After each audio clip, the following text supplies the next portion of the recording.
রহমানুর রহিম। ডক্টর শেষে নির্বাচিত নেতৃবৃন্দ professor doctor Harunur Rashid, doctor Zahirul Islam এবং ডক্টর মেহেদি হাসান এবং ডক্টর প্রফেসর খালিকুজ্জামান দীপু, শহীদ রাষ্ট্রপতি জিয়াউর রহমান বীর উত্তম এর মাজারে এই 9 তারিখের নির্বাচনে professor A K M Azizul Haque, professor Abdul Shakoor খানের নেতৃত্বে যে প্যানেল নির্বাচন করেছে এবং গণতন্ত্রের যে সত্যিকার অর্থে গণতন্ত্রের যে চার্ম, অর্থাৎ এই যে 9 তারিখের নির্বাচন, একটি প্যানেল নির্বাচিত হয়েছে, একটি প্যানেল নির্বাচনের সদস্যরা মনে করেছে তাদেরকে দায়িত্ব এখন না দেওয়ার জন্য তারা বিজিত হয়েছে। কিন্তু আজকে সবাই এখানে একতাবদ্ধভাবে ঐক্যবদ্ধভাবে উপস্থিত হয়েছে।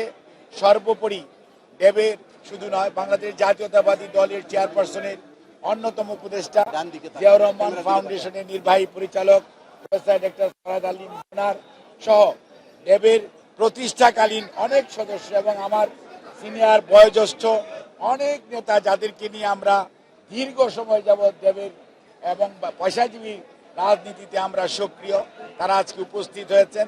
সেই সাথে প্রধান নির্বাচন কমিশনার জনাব সচিব বিজন, বর্তমানে সচিব বিজন কান্তি সরকার, উনিও আমাদের মাঝে উপস্থিত হয়েছেন। অর্থাৎ 9 তারিখের বিষয়টি যদি আপনারা দেখেন, বিএনপি সবসময় জনগণের কথা বলে, জনগণের অধিকারের কথা বলে, গণতন্ত্রের কথা বলে।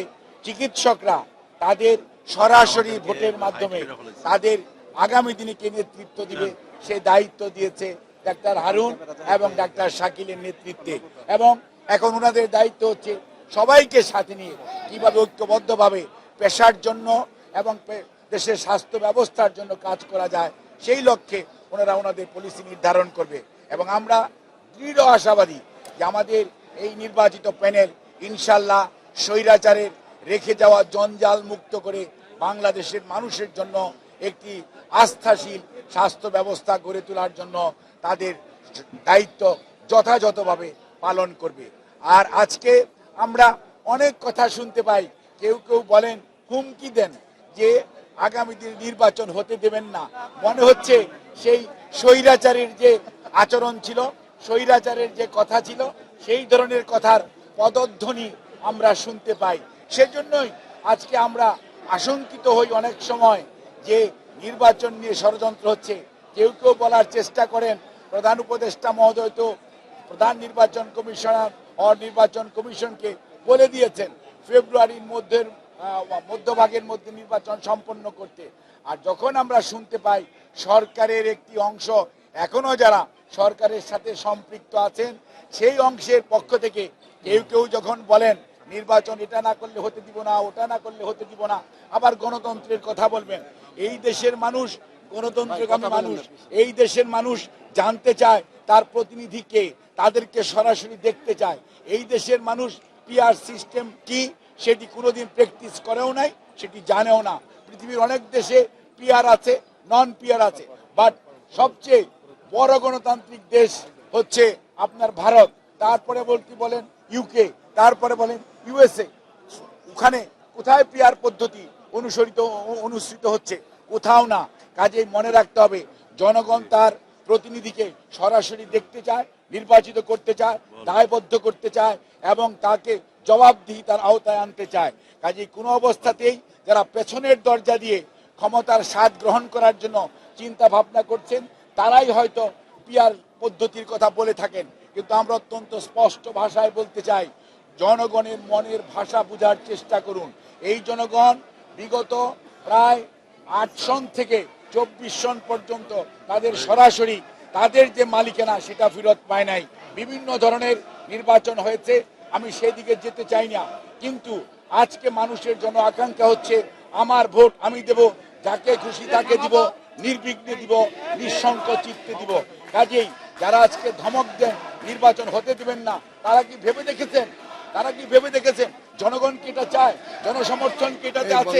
আপনারা মব কালচার সৃষ্টি করছেন, দেশের আইন শৃঙ্খলা পরিস্থিতি কোন দিকে নিয়ে যাচ্ছে, দেশের শিক্ষা ব্যবস্থা গত 1 বছর যাবৎ কি ধরনের পড়াশোনা হচ্ছে সেদিকে আপনারা লক্ষ্য করেছেন? আপনারা সব সময় বলেন যে নতুন প্রজন্ম।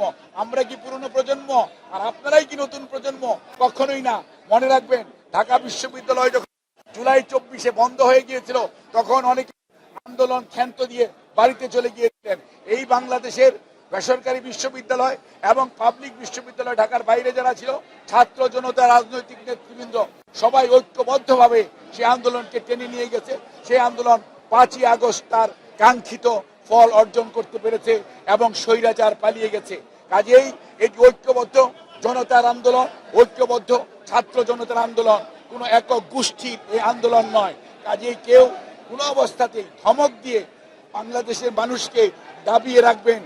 ইতিহাস শিক্ষা দেয়, যারা ৭৩-এও ছিলেন তারাও যেমন দাবিয়ে রাখতে পারেন নাই, আর বিগত স্বৈরাচার অনেক ধমক, অনেক প্রশাসন, অনেক আইন শৃঙ্খলা রক্ষাকারী বাহিনী, অনেক গুম, অনেক শহীদ, অনেক পঙ্গুত্ব বরণ করিয়েছেন। তারপরও বাংলাদেশের মানুষকে দাবিয়ে রাখা যায় নাই, ওনাদের শেষ রক্ষা হয় নাই। কাজে আমরা বলবো, আসেন আমরা সবাই মিলে ঐক্যবদ্ধভাবে যারা 24-এর যেই জুলাই আন্দোলন, এর সবাই একসাথে ছিলাম, একসাথে থাকি এবং দেশের মানুষের উপর দায়িত্ব দেই, তারা তাদের নেতৃত্ব নির্বাচিত করুক এবং সেই নেতৃত্বের মাধ্যমে আগামীর বাংলাদেশ হবে। তাহলেই শহীদদের আত্মা শান্তি পাবে, পঙ্গুত্ব বরণকারী মানুষগুলো তাদের যে কষ্ট কিছুটা হলেও লাঘব হবে। আমাদের এখন দায়িত্ব হচ্ছে সবাইকে সাথে নিয়ে আগামীতে এমন একটি জাতীয় নির্বাচনের পরিবেশ সৃষ্টি করা যেখানে মানুষ নির্বিঘ্নে তার ভোটাধিকার প্রয়োগ করতে পারবে। জনগণ বেছে নেবে তার প্রতিনিধি কে হবে।